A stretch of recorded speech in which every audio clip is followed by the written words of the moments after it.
네, 안녕하세요. 체스입니다. 오늘도 시장 간단하게나마 정리 한번 해드릴게요. 오늘 시장 같은 경우는 대북주가 장 초반에 날뛰었던 시장이었습니다. 코아스나 삼육물산, DMZ 관련된 종목들이 많은 움직임을 보여주고 또 시초에 반짝하고 또 다른 대북 테마로 돈이 옮겨가고 이런 시장의 연속이었죠. 오늘 분명히 지수는 장 초반에 굉장히 좋았어요. 그런데 여러분들 중에 대북주를 가지고 계지 않으신 분들은 되려 오늘 이상하다, 시장이 좋다고 뉴스에서 그랬는데 왜 내 종목만 빠질까, 이런 생각 많이 하셨을 거예요. 그게 당연한 거였어요. 시장의 돈은 제가 유한하다고 말씀을 드렸죠. 대북 테마로 돈이 쏠리니 다른 테마에서 돈이 나온 거예요. 왜냐면 상식적으로 월요일날 대북 테마 날라갈 거 다들 뻔히 알고 있는데, 자기 예를 들어 손실이 마이너스 3%, 마이너스 5%인 종목이 있다면 그거 손절치고 그냥 대북주 몰빵 가자, 이제 이런 생각을 한 투자자들이 많았다는 거죠. 이제 그럼으로 인해서 종목에, 이제 대북주가 아닌 종목에 대해서는 되려 낙폭이 커진 시장이었습니다. 그리고 장 후반부터는 약간 HLB, 제약바이오주들이 반등이 나오면서 또 대북주에서 한 차례 더 돈이 빠져나갔죠. 그러니까 오늘 지수는 이렇게 코스닥 같은 경우는 0.8%나 올랐는데 상승 종목이 압도적으로 많진 않았어요. 하락 종목 같은 경우는 되려 낙폭이 컸고요. 코스피도 오늘 약 보합으로 끝났는데 하락 종목 낙폭은 굉장히 컸습니다. 상승 종목이 더 많고 하락 종목이 더 적은데 지수는 어쨌든 약 마이너스로 마감을 했죠. 그렇다는 소리는 하락 종목의 낙폭이 컸다는 의미예요. 이 지수는 그날 종목 전체 평균이니까요. 일단 간단하게 요약하자면 그렇고, 현재 시장 같은 경우를 또 보시면 어쨌든 제가 항상 어떤 이슈가 있든 간에 기술적 분석은 선행이 되어야 한다라고 말씀을 드렸습니다. 코스피는 오늘 정확히 121선 돌파 시도했는데 못했죠. 여기 못하고 결국에는 두드러 맞은 거예요. 이 저항선 맞고 내려온 겁니다. 이렇게 저항선을 한 번에 돌파하려면 시장에 강한 호재가 있어야 돼요. 시장 지수를 전체적으로 끌어올릴 만한 호재죠. 그런데 대북 테마에만 힘이 쏠리는 건 시장 전체를 상승시킬 수 있는 게 아니라 그냥 대북 테마만 상승시키는 이슈였던 거예요. 만약에 대북 테마가 이렇게까지 좋지 않았더라면 오늘 지수는 오히려 더 상승했을 수 있어요. 왜냐하면 미중무역 협상이 진전이 됐거든요. 미중무역 협상 진전이라는 호재는 지수 전체를 상승시킬 수 있는 강력한 호재예요. 근데 국내 증시에 영향을 줄 수 있는 그 북핵 문제 관련된 게 더 그러니까 집중을 받으면서 약간 미중무역 협상 진전이 묻힌 느낌이 강합니다. 어쨌든 그렇다고 보시면 돼요. 차라리 그 미중무역 협상에 대한 진전만 나오고 그냥 트럼프가 방한해서 DMZ만 살짝 갔다가 온 정도였더라면 아마 오늘 전체적으로 종목이 더 상승하는 시장이었을 겁니다. 코스피 같은 경우는 제가 누누이 말씀드렸지만 여기에 갭자리가 존재를 하죠. 또한 위에도 갭은 존재를 합니다. 자, 현재 위치는 2129포인트, 2130이에요. 위로 70포인트 열려있다고 보시면 되고요. 그러니까 위로 무조건 70포인트 현구간에 더 올라갈 수 있고요. 아래로 무조건 30포인트 더 떨어져야 될 거예요. 그러면 상식적으로 봤을 때 지금 시장 지수가 2100을 먼저 찍는 게 좋을까요? 2200을 먼저 찍는 게 좋을까요? 2100을 먼저 찍는 게 좋을까요? 당연히 먼저 하락하는 게 좋은 겁니다. 30포인트만 아래로 내려가고 올라가면 위로 130포인트가 올라가는 거예요. 100포인트가 올라가는 거죠. 근데 반대로 30 떨어지고 100 올라가는 게 좋을까요? 70 올라가고 100 떨어지는 게 좋을까요? 당연히 아래로 먼저 떨어졌다가 올라가는 게 투자하는 우리 입장에서는 훨씬 좋은 거라고 생각하시면 됩니다. 자,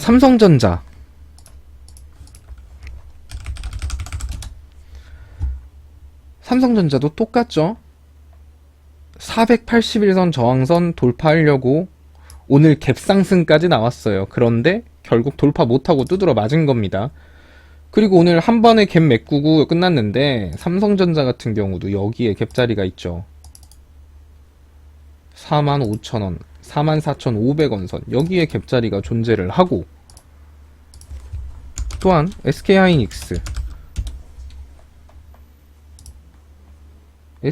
두 개예요. 삼성전자보다 낙폭 보여주면 더 크게 보여줄 수 있다는 겁니다.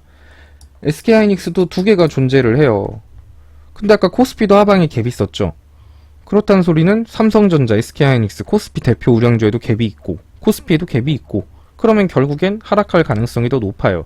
그런데 제가 분명히 이렇게 특수 우량주들을 떨어뜨릴 때는 이유가 있어야 된다고 말씀을 드렸어요. 그냥 여느 중소형주처럼 갑자기 낙폭을 보여줘도 뭐 세력이 터나 뭐 개미 털기나 뭐 이런 말로 할 만큼이 아니라는 거예요. 이런 종목은 떨어질 때 명확한 이유를 가지고 있어야 시장이 납득을 합니다.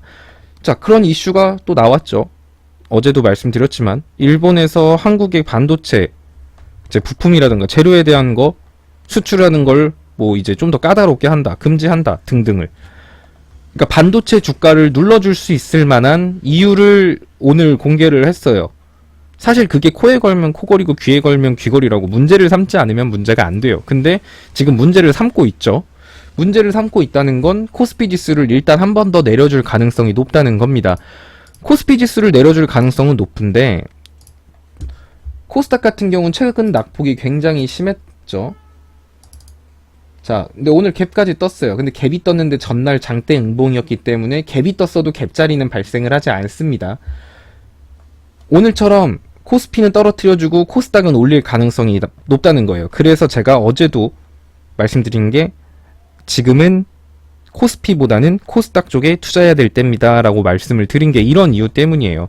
그 전주까지만 해도 제가 코스닥 이렇게 떨어지기 전에 뭐라고 말씀드렸냐면, 코스닥은 어차피 여기 이 갭자리로 먼저 떨어져야 되고 최근 상승폭이 너무 컸기 때문에 둘의 키높이하는 과정이 필요하다, 그렇기 때문에 코스피에 투자를 하라 라고 말씀을 드렸지만, 이번 주부터는 제가 반대라고 말씀을 드렸어요. 지금 반대로 코스닥 쪽은 현 구간에서 그러니까 딱 이만큼만 놓고 봤을 때는 갭자리가 하나도 없어요. 되려 박스권 하단부를 찍고 반등하는 시점이죠. 여기를 찍고 반등하고 있는데, 코스피 같은 경우는 반대로 여기 갭자리가 있어요. 자, 지지난주랑은 완전 다르죠. 지지난주에는 코스피는 갭이 별로 없었는데 코스닥만 하방에 큰 갭이 있었기 때문에 키높이 과정이 필요했다면, 이젠 반대예요. 코스피 쪽을 키높이 해서 내려줄 필요가 있죠. 그런데 특수우량주인 SK하이닉스와 삼성전자도 하방에 갭이 있는 상황, 그리고 일본에 대한 반도체에 대한 악재까지 어쨌든 터트려 줬습니다. 사실 악재라고 할 것도 없는데 그냥 이유를 삼으니까 문제가 되는 거죠.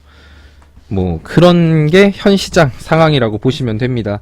따라서 뭐 어쨌든 여기까지의 핵심은 코스피보다는 코스닥이 좀 더 매력적이고, 대북주 같은 경우도 아직 이제 계속 대북주에 대한 얘기들이 나올 거예요. 이제 미국하고 북한하고 실무 협상에 조만간 돌입한다더라, 뭐 이런 얘기들이 하나씩 나오면서 대북 테마들이 일제히 다 상승하진 않을 겁니다. 돌아가면서 철도 관련주 올라갔다면 다음번에는 DMZ 관련주, 뭐 DMZ 다음에는 사료, 뭐 인도적 지원 차원의 관련주, 그리고 나면은 뭐 또 건설 관련주, 이런 식으로 대북 테마가 순환하면서 상승해주는 모습 나오면서 코스닥 지수를 야금야금 횡보 혹은 상승시켜 줄 거고요.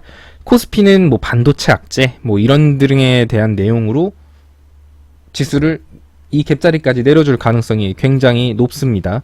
그거 인지하시면서 투자하시면 되고요. 오늘 제가 그런 얘기 해드렸어요. 갭 투자에도 종류가 여러 가지가 있다고요. 자, 금요일날 발생되는 갭 HLB로 보죠. 자, 금요일날 발생되는 갭 같은 경우는, 이 HLB 같은 경우는 어떻게 보면 제가 말한 여러 가지 갭 원인 중에 공시라기보다는 기자들이 쓴 기사에 따른 찌라시로 인한 낙폭이라고 일단은 보시면 됩니다. 그리고 금요일날 한 번 더 털어줬고요. 주말간 해서 회사에서 입장을 발표를 했죠. 이거 기사들이 글을 좀 이상하게 썼다, 이런 식으로 회사 차원에서 뭔가 그 찌라시를 반박하는 글을 내니까 오늘 이렇게 상승폭을 보여준 거예요. 그래서 보통 금요일날 갭 떨어진 종목은 금요일날 종가에 베팅을 할 만합니다. 다만 뭐 유증 공시라던가 감자, 뭐 이런 악재 공시가 뜬 종목 말고 명확한 회사의 입장 표명이 없는데 금요일날 갭이 떨어졌다. 그 말인즉슨 주말에 회사가 입장 표명을 하면 월요일날 강한 반등이 나올 수 있다는 의미예요. 그리고 또는 월요일날 넷마블 같은 경우죠. 넷마블 이거 뭐 3일 일주일 만에 여기서 여기까지면 거의 30%를 떨군 거예요. 자, 이것도 명확한 회사의 입장은 없어요. 떨어진 이유, BTS 월드라는 게임을 출시를 했는데 생각보다 매출이 안 나온다. 근데 다운로드 수는 어쨌든 1위긴 한데 매출이 잘 안 나올 것 같아 라는 이유를 가지고 이렇게 낙폭을 키웠는데 월요일날 개파락이 나왔다는 건 주봉에서도 갭이 발생될 수밖에 없죠. 왜냐면 주봉의 시작은 월요일이잖아요. 그러니까 주봉에서도 갭이 나왔는데 오늘 7월 1일 월봉의 시작이죠. 그러니까 월봉에서도 갭자리가 생깁니다. 일봉, 주봉, 월봉 이거 3단 갭이에요. 이제 여기서 회사가 뭔가 이제 자사주 매입을 한다던가 뭔가 회사에서 긍정적인 이슈 하나만 얹혀주면 주봉, 월봉, 일봉 갭은 한 큐에 메꿀 수 있어요. 지금 넷마블 같은 경우는 제가 적금식으로 그냥 계속 사라 그랬죠. 어떻게 보면 넷마블은 이러한 박스권을 가지면서 움직인 고점과 저점을 연결한 거죠. 이때 사실 이 저점 끝은 여기죠. 여기를 연결한 거예요. 이때는 그 미중무역 협상, 그 미중무역 전쟁으로 인해서 시장 전체가 무너졌을 때 나왔던 낙폭이었던 거고요. 지금 현 구간은 이 구간하고 굉장히 흡사한 구간이에요. 지금 낙폭의 범위를 보면 이때도 여기서부터 여기까지 빼줬거든요. 이만큼을 빼줬습니다. 그때도 여기 갭이 발생됐죠. 자, 이번에도 여기까지 빼줬어요. 낙폭이 시작된 부분이 오히려 이때가 더 높았네요. 그리고 얘는 여기서 갭이 발생됐어요. 이 갭자리 언제 메꿨죠? 시간이 걸리긴 했어요. 2달 걸렸는데 결국에는 그 갭 이상으로 올라갔어요. 그렇다면 여기 갭도 무조건 메꾸겠죠.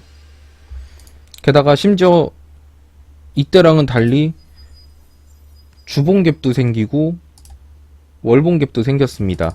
최근에 주봉갭이 생겼던 종목 삼성 엔지니어링이죠. 이때 갭 발생했었죠. 자, 주봉에서 갭이 발생했는데 이때 마이너스 13%, 이때 대비로 계산해 보면 그냥 어마어마했습니다. 그런데 주봉갭은 그만큼 빨리 메꾼다고 했어요. 주봉갭자리 비워놓고 가는 경우가 거의 없어요. 주봉갭은 최대한 빨리 메꿉니다. 월봉갭은 월봉갭 뜬 종목이 저가 잘 기억이 안 나거든요. 월봉에서 갭이 생긴 종목은 정말 드물어요. 왜냐면 월요일부터 그래서 잘 안 빼요. 웬만하면 월요일날 갭하락이 안 나옵니다. 그런데 심지어 매월 첫 거래일에는 갭을 원래 더더욱 안 만들어요. 애초에 그때는 회사도 그렇기 때문에 공시도 잘 안 내요. 월요일날 악재 공시도 잘 안 내는 편입니다. 그런데 찌라시 가지고 이렇게 빠졌기 때문에 넷마블은 여전히 그냥 내 전체 투자금의 딱 30%까지만 그냥 적금이라고 생각하고 모으시면 됩니다. 오늘 같은 날 갭 떨어진 종목 수소차 관련주들 꽤 많이 빠졌어요. 수소차 관련주 풍국주정 대표적이죠. 오늘 이게 뭐 수소차에 대형 악재가 발생돼서 빠졌을까요? 아니에요. 지금은 수소차 관련주 한 번 더 째려봐도 됩니다. 풍국주정은 하방에 갭이 있으니까 사면 안 되는 거 아니에요? 라고 말씀을 하시겠죠. 근데 상식적으로 위에 갭부터 메꾸고 아래로 빠질 확률이 더 높습니다. 그러니까 얘 같은 경우는 19,500원 타이트하게 라인 잡고 이 부근에서 매수를 하시던지 아니면 현 구간에서 매수를 하시고 이 구간 이탈하면 자르시던지 이렇게 해도 괜찮다는 거죠. 또 유니크 마찬가지고요. 여기서 이 지지선에서 매수를 하시던지 여기서 매수를 하셔서 이 지지선 이탈 시 자르시던지 그리고 목표가는 이 갭을 메꾸는 시점으로 보시면 됩니다. 월요일날 갭 떨어진 건 좀 좋아요. 월요일날 갭 떨어진 거는 최대한 빨리 메꿀 수 있다는 장점이 있습니다. 일단 오늘 해드렸던 갭에 대해서도 좀 간단하게 짚어드렸고 시장에 대해서도 짚어드렸으니까 참고하시면 됩니다. 그리고 제가 영상방을 운영을 했었는데 원래 이거는 회원분들 보시라고 만든 거였어요. 그런데 이제 체험방 계신 분들도 보시라고 제가 한시적으로 영상방으로 운영을 했는데 생각보다 신고가 너무 많이 당했어요. 오픈톡방으로 만들다 보니까 이게 다 타업체일 수도 있겠는데 자꾸 들어와서 저를 신고하더라고요. 그래서 체스 계정이 정지를 당했습니다. 그래서 제가 먼저 여러분들한테 개인톡을 드릴 수가 없어요. 그러니까 저한테 개인톡 온 거 전 답변만 할 수 있는 상황이 돼서 자꾸 이렇게 신고를 받으니까 제가 영상방을 운영하기에는 조금 힘들 것 같아서 제가 카카오톡 플러스 친구 링크 드렸죠. 그러니까 그걸로 친구 추가하셔서 들어오시면 어떻게 뜨냐면요. 자, 요렇게 뜰 겁니다. 요렇게 핸드폰으로 떠도 핸드폰으로 그 링크 클릭해도 요렇게 떠요. 그럼 이 동영상 보기를 누릅니다. 그럼 이렇게 제가 영상 찍은 것들을 쭉 볼 수 있으니까 그렇게 해서 영상방 없이 이 카카오톡 플러스 친구로 해서 동영상 지난 것까지 다 한 번에 확인할 수 있어요. 그러니까 그렇게 확인하시면 될 것 같습니다. 일단은 오늘 하루도 수고 많으셨고요. 내일 뵙도록 하겠습니다.